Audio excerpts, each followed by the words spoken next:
Sharpening tip number 4. You flatten the back. We've chosen our abrasive. We've got a system that's repeatable. What are we looking for? What constitutes a sharp edge? That's almost a philosophic question.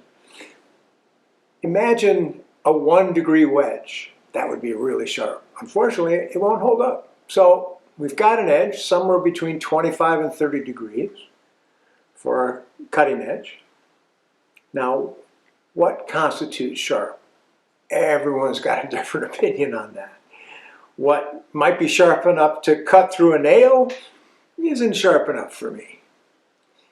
My feeling is that the sharpness of my tools will make my job easier, feel better, and speed up the process. Hand planes are time savers in my book.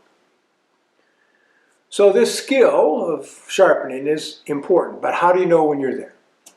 Here's what to look for. Your system needs to be reliable and quick. You don't want to be fussing with stuff and having to pull stuff out. You should have a sharpening station set up that's easy to get to, maybe pull out a few things and away you go. And in a few minutes, you have a sharp edge. You're ready to get back to work. Most of the time I do a couple of chisels at a time, so it may take a little bit longer, but I get at it, get the job done, and get back to work. I don't like to sharpen. don't mistake me. I don't like to sharpen. I love the results. And I'm all right with the techniques and skills I've learned. Learning how to use that grinder was huge. That took a while. But I love the results. So it's a job I want to get to and get through. Here's what I'm looking for. After I've put on my hollow grind, close to the edge, not quite all the way off the edge, because as you get closer to this thin edge, there's a greater risk of it burning. We don't want to burn the edge. So I get close, within a 32nd of an inch, 16th of an inch. Depends on how wide the blade is. Then I go to my extra coarse diamond stone. It's one-sided, Dua Sharp, I think, from DMT. And I use this to establish my edge. It's coarse, it's about 220 grit, comparatively, with sandpaper, but it creates the edge very quickly.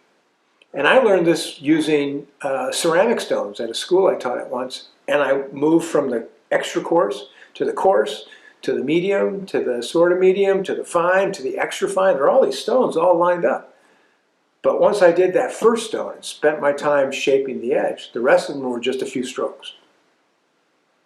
Now, you will turn over a wire edge when your work on this bevel meets up with the back. Bevel meets back, and that wire edge will roll over. Conversely, if you're flattening the back, you should feel a wire edge roll up onto this bevel. But I know that I've done enough shaping with this when I feel a wire edge all the way across the back of my tool. Now from there, this extra coarse stone, I go to a 800 or 1200 grit stone.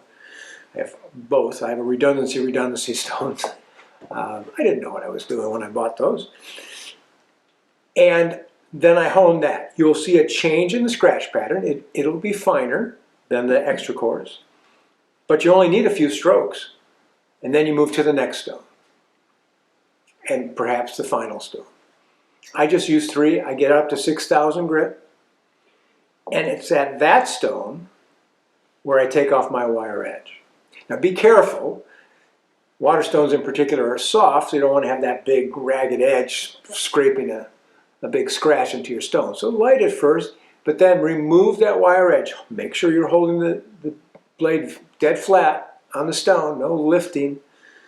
Get it flat, and then you can hone that bevel, and then take the wire edge, even if you don't feel it, polish that back again. When I think I'm ready, my test used to be to shave some hair, but I ran out of spots. So what I do now is take a piece of softwood like alder and stick it here in the vise and make a cut. And if it's cutting well, what I'll see is a nice dark surface. And that's what I've got. It's a beautiful surface. It's cutting cleanly. There's no nicks in the blade, so I don't see a line in the cut. That's an indication that there's a nick. You see how that's darker than this little corner out here, which is light, which I did not cut. That's my indicator. I'm ready to go.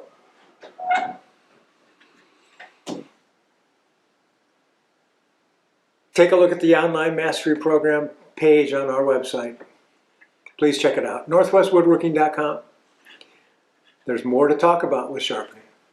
And that's where we begin with our classes, is some simple techniques, some carving and shaping techniques, but right on to sharpening. And as I say, I love the results. And it will, if you learn how to sharpen, it will open up doors for you. Thanks for joining me.